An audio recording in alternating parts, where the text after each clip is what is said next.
Welcome to Lost in the Lakes, where you get brews, reviews, but best of all, views.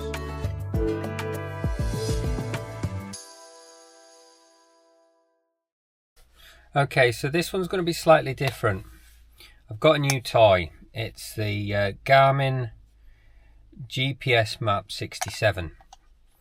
I'm in Ambleside, which I come to on occasions, and I spied a hill, and I thought this would be a good idea for going up and using the navigation and seeing what we're going to do. So here's your navigation thing. We're going to zoom over. In fact, we're going to zoom out a bit. We're going to find that hill. We're going to find the nearest hill, to be honest. So we're using the Talkie Toaster maps, which are quite good, and they're very cheap, if not free. So the summit of the hill here. So we'll put it onto there. Wansfell pike, 1,500 feet. Bit higher than I thought it was, but let's go for it anyway. Click enter. Wansfell pike. Go. Calculating the route. Already calculated. Right. So I've changed this here so it shows you how far. So it's 1 mile away.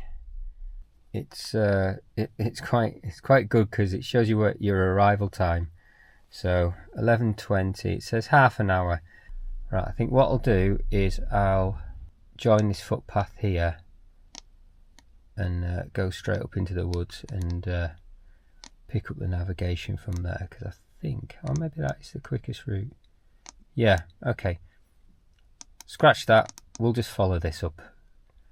Right, so we'll quit out of that, zoom in a bit so we can see where we are, walk along here and then up and carry on going. Let's see how we go with this one. Okay, so we're going up here. It's telling us to turn right up Fisherbeck Lane. Here's Fisherbeck Lane. So we'll go up there. Looks like the hill's pretty much straight ahead. The good thing with this thing is you can zoom out and see where you're going. Alright, so onwards and upwards. Okay, so we just zoom in on this, and sorry for the horrible light. So we're just going up here.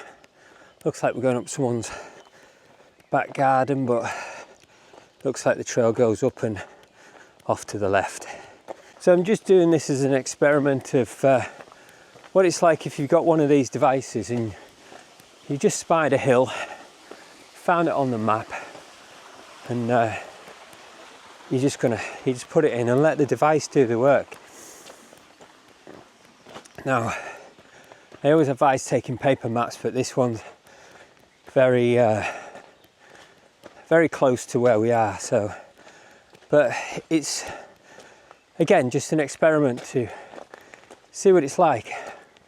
Now we've got a fork in the path here, but this says to go straight ahead off to the left. This says Blue Hill Woods, walkers welcome, so that's good.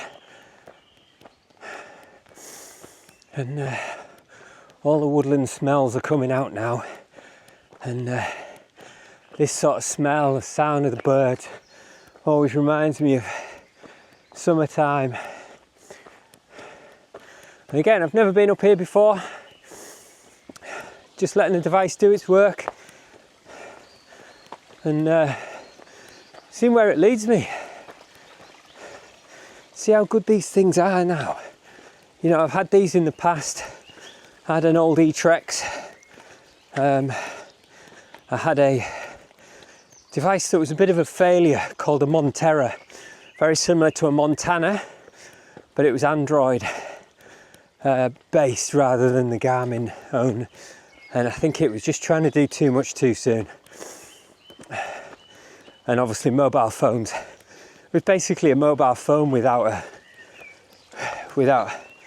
signal for a mobile phone, the GSM, and it's I still got it, but it's a great big thing, and it was not really any use to anyone. It was a very niche market. This thing, looking at reviews and everything, it's got a hell of a battery life, like something like 140 hours in full GPS mode. So if you put it in like some sort of low power mode, you can do some big events with it. You can also get like an in-reach version of it, which is satellite comms. So if you've got no signal and there's like got an SOS button on the side, you can press it, it sends it off to the relevant people and they come and rescue you. The reason why I didn't go for that is I've got an iPhone which does the same thing, and it's £100 extra, so I've opted for the base model. Really quick software as well compared to my old E-Treks. This thing is night and day. Okay, so we're coming out of the woods now. The device is saying that I'm coming out of the woods. And here we are. So for mapping, I'm using a thing called Talkie Toaster, which is a guy who's painfully mapped all the stuff in the UK, really accurate as well. Cost me £11 and that's it, £11. You can get some updates and everything, but for the equivalent OS, it's nearly 300. So it's got routing on it as well, and I'll put a link to his website. Again, no affiliation, he's one man and he's doing a good job. And I've used it on my mountain bike, on my Garmin Edge, and I found a path that this is the service you get. I found a path that wasn't on the maps, so I thought, oh, I'll message him and say, look, found it. Took a screenshot of the OS and said, look, it's there. Next thing I get a phone call. This is on a Sunday afternoon from Talkie Toaster, and speaking to him, and I thought it was a bit strange. I'd put my number on there, and anyway, it's the guy that does the maps. It's him. There's only him, and he must have spent years building this thing up. But yeah, Sunday afternoon, he's phoning me, getting the accurate description of the path. Anyway, that's the level of service that you get, and for £10, which you can transfer to different devices, or a donation if you want the less slightly detailed map. But I've literally paid per device because I think it's worth it, and as I buy a new device, I'll get the map and then put it through all my different ones. So you put one on a watch, put one on a new Garmin, put it on my Garmin Edge. So, and yeah, detail. It's got gates on it. It tells you what the gate is. When so you could even navigate to a gate. The only thing that you don't get, but you don't get with OS anyway, is most common route, which is what you get when you use things like Komoot and things like that, whereas they'll have a track of how many people have been up where. So if most people have decided to come off here, go through that gap in the wall and up there, then it'll say do that, which is good, because you know, things change and update, but I mean, that's a free service as well with Komoot, but you can get them GPX files and put them on your device and follow them if you want the more used route. But today, just turned up, spied a hill, thought, right, I want to go up there, and I'm here, I'm walking. I think it's up there somewhere, so just let me zoom out on this map. Yeah, we're going to be taking a right in about 0.2 of a mile and basically going straight up. Just walking outside of Ambleside, and these are the views you're getting. Not bad, eh? Okay, let's just stop a second. It's telling me to turn right, and then we'll basically look at this map, zoom right in, you can see where we are on there, and at the moment I can't see a path, but this thing's beeped, told us to take a 90-degree right, and then we've got a gate. There's actually a little symbol there, if you can see it. I know the focus isn't good on these action cameras. So we've got a gate, and there's our path up right. In fact, there's a few people going up here, so it looks like it is quite a common route. So we're going to go up this steep hill here for half a mile until we turn left. So we can see, if we zoom out, it's half a mile to the next instruction. So if we go up, hang on a minute, there we go.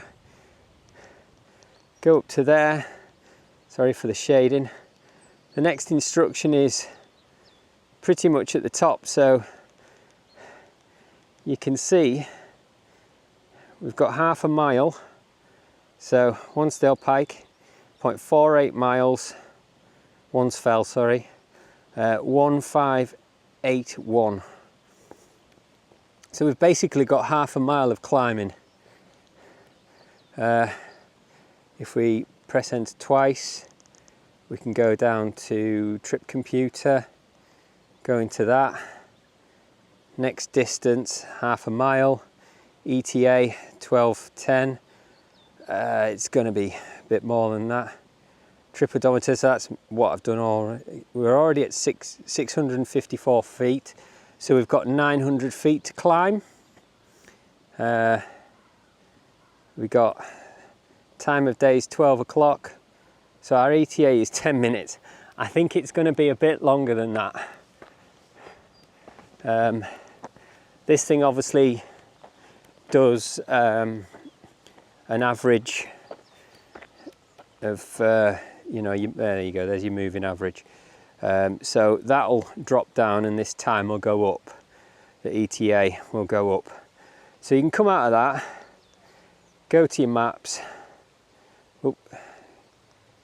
Quick. This is like a quick menu I've just found. Go to map.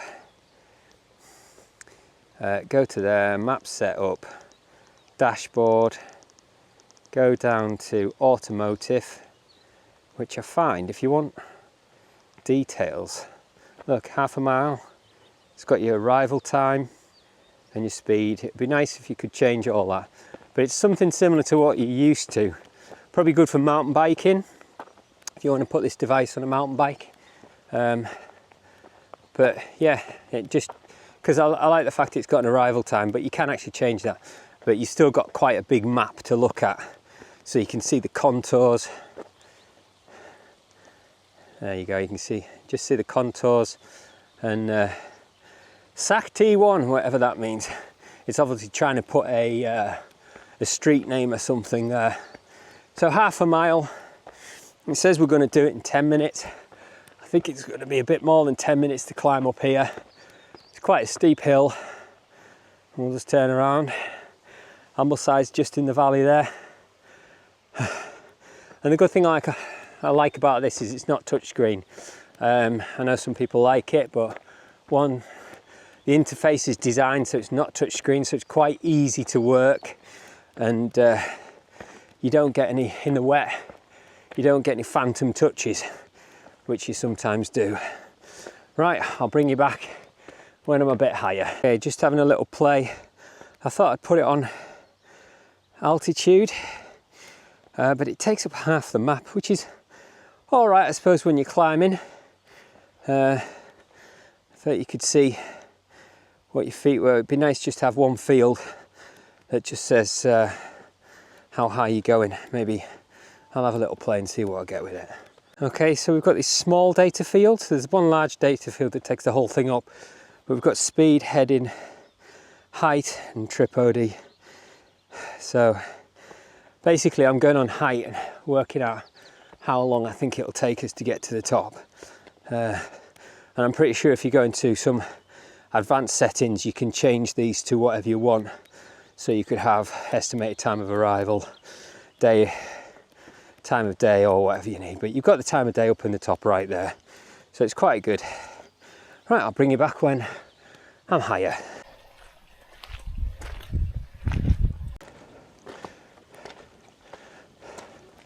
Just crossing the bridge here. Let's have a look on the details on the map here. If you zoom in, you can see there's a little river, and then we're quite close to the path. So, not far off at all. Okay, 1,233 feet. So we're halfway up this 500-foot climb. Let's have a look at the ETA. Menu, enter. These are, see the ETA's gone up now to 12:18. So a little bit more realistic because we're climbing. So it's good that it takes an average, because obviously different walks change all the time. I mean, this thing's packed with information. You can put more stuff down there. I believe it's got a barometer, so I think that's just for altitude. So this is quite a steep uphill, hence why I'm breathing heavy. But you can see that on the map. You know, I was pretty sure it was going to be like this. We passed a few people coming up and a few people coming down. So Friday afternoons, still a fairly busy fell, so I can imagine this will be heaving tomorrow if the weather's nice. Right, let's carry on. And now let's have a look where we're at now. 1,300 feet. So we're climbing well. Means we've only got nearly 200 feet to go. So I think the ETA of 2018 might be the one. I can see what looks like the top, but I'm never too sure. Don't set your expectations, because you just get let down, especially in these fells where there's hill after hill. Right, let's carry on. Okay, just so you know, this is pretty much out of the box. So all these settings are not being played with.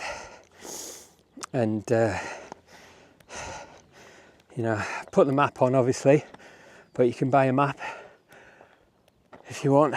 It does come with a basic map. What it doesn't tell you is what type of paths they are, like whether it's a bridleway, footpath, or whatever. So these talkie toaster maps are really good for that. Looks like top's just up there. Some people have been going that way, but I'm going to follow this one. Just, you know, but you can obviously see where people are going. So I'm going to follow up to the left there. Okay, this is where it's telling us to take a left and go up this path, and then there's a little scramble up to the top. Actually says footpath now. It knows we're on a footpath. So it's 1,581 feet, so that's about 81 feet. And there's the views we've got. Lovely. Again, it's just telling us to traverse left a bit. You can see where some people have gone up the way, but we'll take this path, which will take us to the top. And I believe there's some people up there, so I won't do much talking. Okay, time of day, 12:21, so it wasn't far off. That's not bad going. So here's the gate that it said it was here. The actual top is just through this gate onto here. There we go.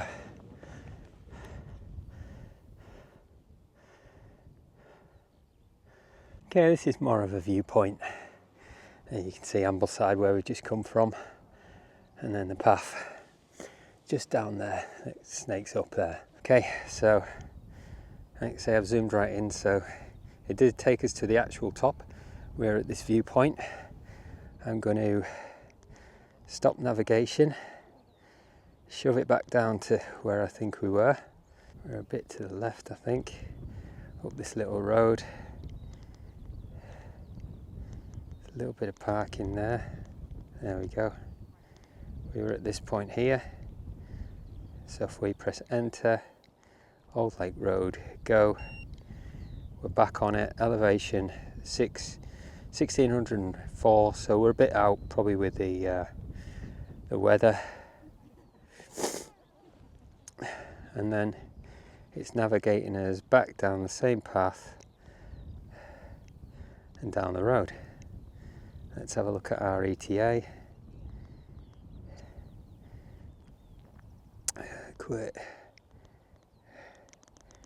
So I'm still getting used to this. ETA 12:51, 12:54.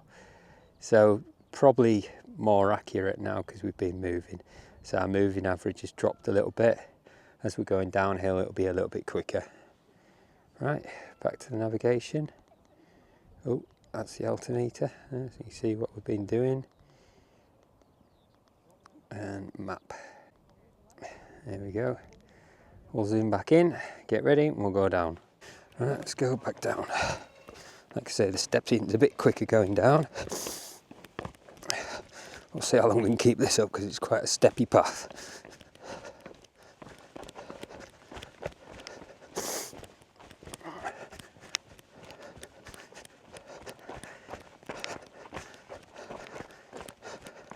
Right, remember, what was the ETA? 12:54, and it's 12:26 now. So because we've got a bit of a move on, hopefully that moving average will come back up. The ETA will drop down and we'll see how accurate it is. Okay, so we're just down from the bridge and we've dropped down to 1,024 feet. We'll just have a look at our trip computer. It's gone up to 12:56. So even though you're going down and you're going faster than you were going up, in relative speaking, if you're walking on the flat, you're still going slower. So this is still taking an average. I believe on a longer walk, this will get more accurate. With this just being a short walk, I mean, you can still see my speed of 1 point whatever it was. So your moving average, although it's picking up a little bit, it's not picking up accurately to what it was, but it will, as you get closer to your destination, it will get more accurate. And again, over a longer period of time, if you're, say, doing an average of 3 miles an hour for a few hours, it'll obviously give you more of an accurate representation of what your ETA is. And you can actually play with these. I had a quick look at it, and you can change all these things. So next time I'm out, I'll get it set up to how I want it. And yeah, this is a good little test for it. Nice day for it. Another mountain bag reel. I haven't done this one, so managed to get up with the help of this. Really easy. Just point it to the top of the fell, click navigate, just like what Satnavs are in the cars, and it takes you up there. Check that view out. Ambleside, such a lovely little town, and the amount of times I drive through it and not actually walk around the fells, forgetting what's actually around you. It's so nice. Right, so getting used to this now. You keep hitting quit and it takes you to where you need to be. It's telling us now footpath is 0.1 of a mile. You can see the footpath, 800 feet, so we know we've got just a couple hundred feet to go. We've descended 800 feet already, so we're nearly down off the top and ready to follow the path to the left. And again, this thing should beep when we get closer, so when the screen goes off, you know, and you've got it hung on your rucksack or something, for the next location it gives you a beep, and I believe it vibrates as well. I'll tell you in a minute. Okay, things just beeped, and yes, it does vibrate, and yeah, we're nearly here, and it gives you plenty of notification, you know. So if there's other paths and stuff, like it takes you a minute to get this out, you've got plenty of time before you have to make a decision. So we'll run down to here, take a left, and that'll take us back into Ambleside. There we go, that's it beeping again. You get one beep when you first get close to it, and then a double beep when it's like time to do some action, time to do something. There we go. So we've done the descent down there. You can actually see it's saying now Fisherbeck Lane, 0.7 of a mile, which we should now start picking up a speed. Let's go and see our trip computer. ETA 12:58. So as we're on the flat now, this should hopefully either stay where it's at, and that'll be our ETA, or it'll pick up and we'll get down a bit quicker. So the time is 12:41. It's probably not far off. Right, as expected, because we've been walking along the flat, the ETA's gone down, so we've actually gained a minute. We're at 12:57, and the time of day is 12:47, so we've got 10 minutes to get back. Let's see if we can do that. Somehow I don't think so. Okay, I've gone down at 12:55 for some reason. I've been running, so I think maybe the point that I put in was a bit closer than where I was parked. But we're still at 12:49, so still 6 minutes. We have got a bit quicker off the fell, and we're going to go down these roads now. Let's have a look. Map. There we are. Fisherbeck Lane, and we're not far off. I think we're actually going to make it in the time it says, 12:56. It might slow down now because I'm walking, but we're not far off. Right, so we're nearly back. This little thing's got us up a mountain that I've never been up, from a place where I've never walked up before, and got us to the top of the mountain safely and back in pretty much the time it said. So that's not bad at all. These things are worth using. You know, I was debating why I have one. I could just use my phone, but so you can have them all the time clipped to your rucksack and pick it up anytime. It's waterproof. You know, your phone's waterproof. You could maybe get a case for it, but you're not using your phone battery, and you can still navigate while you're on the phone, which I've done as well. And yeah, so this is pretty good, pretty good. This has been Lost in the Lakes, Not Lost in the Lakes, and we'll see you in the next one.